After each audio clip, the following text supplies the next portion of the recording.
O eterno candidato à presidência da República e aquele que parece que sempre irá, mas nunca vai, Ciro Gomes, deu uma declaração falando que Getúlio Vargas foi o maior presidente da história do Brasil. Isso me lembrou uma história muito peculiar envolvendo o estado de São Paulo e isso eu vou contar para vocês aqui neste vídeo.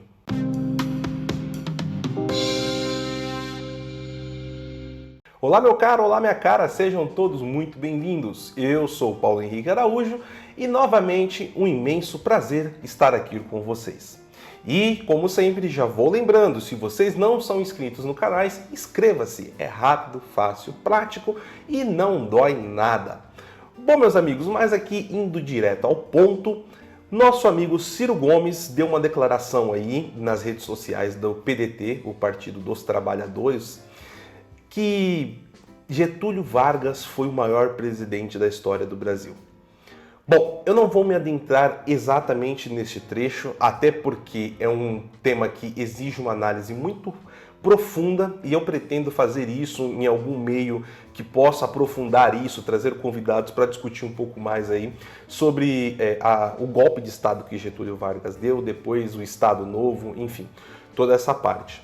Mas, peculiarmente, quando eu vi essa fala, eu lembrei que Ciro Gomes, apesar de camuflar-se como cearense, na verdade ele é um munícipe de Pindamonhangaba, ou pelo menos foi, né? É a cidade natal aí de Pindamonhangaba, também como a de Geraldo Alckmin.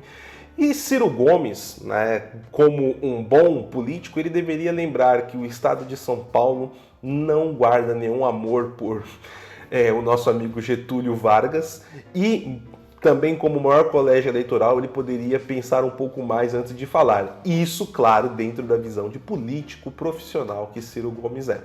Mas quando eu vi essa frase e toda aquela polêmica nos trends, me lembrei de uma história muito bacana, que traz muito do orgulho paulista e paulistano pelo seu estado, que envolveu Getúlio Vargas. Então eu decidi escrever um artigo sobre isso que já está disponível no meu blog, o pharaújo.com.br, que vocês estão vendo o link aqui, e vou trazer aqui alguns trechos para vocês.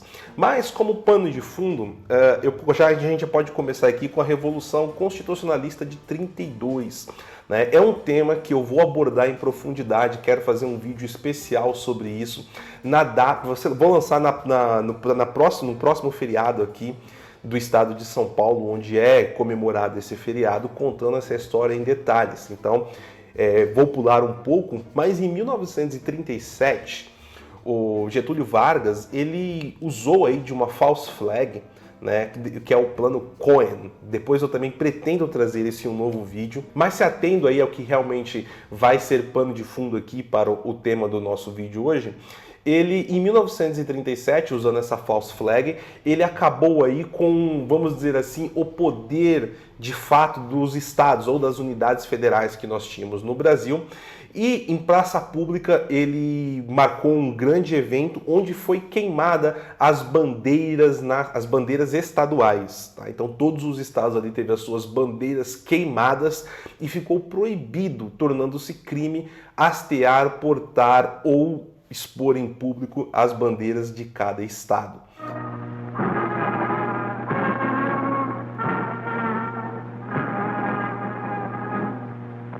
Em uma pira é feita a cremação das bandeiras estaduais, que desapareceram por um dispositivo da nova Constituição para serem substituídas por uma só bandeira, a nacional. Então Getúlio Vargas ele tomou essa atitude principalmente depois do levante constitucionalista de São Paulo, do estado de São Paulo, que acontecera alguns anos antes e gerou diversos reflexos, diversas dores de cabeça para ele. Bom, passado isso, no dia 27 de abril de 1940, era inaugurado o charmosíssimo estádio do Pacaembu, aqui na cidade de São Paulo. Como era de se esperar, Getúlio veio para a solenidade aqui na capital paulista. E o que aconteceu ali? Foi marcado um torneio início para a data, né, onde diversas agremiações participaram. Então eu vou ler aqui um trecho do artigo para vocês. No dia 27 de abril de 1940, foi inaugurado o Estádio Municipal Paulo Machado de Carvalho, o charmoso e cartão postal Estádio do Pacaembu.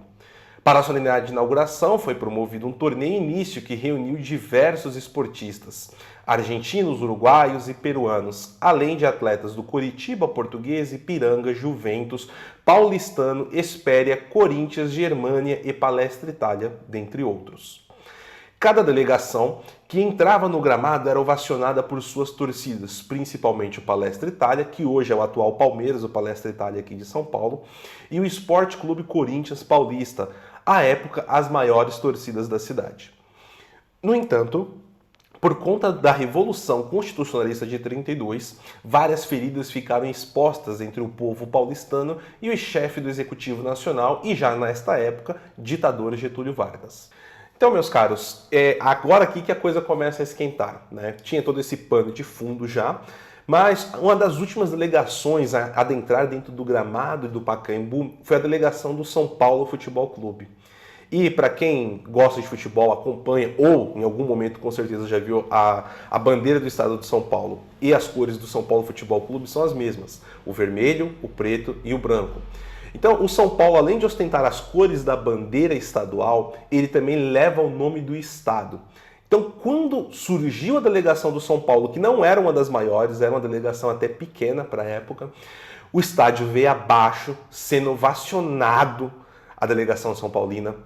Todos os presentes ficaram de pé, começaram a gritar e bradar, apontando para a tribuna onde estava Getúlio Vargas. São Paulo! São Paulo! São Paulo!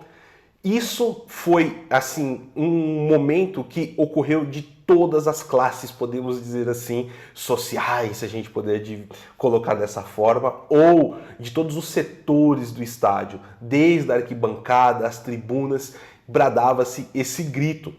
E a torcida cada vez mais ovacionando, independente se era corintiano, palestrino, santista, enfim, todos uniram-se ali em torno do clube São Paulo Futebol Clube para afrontar o ditador e presidente à época Getúlio Vargas.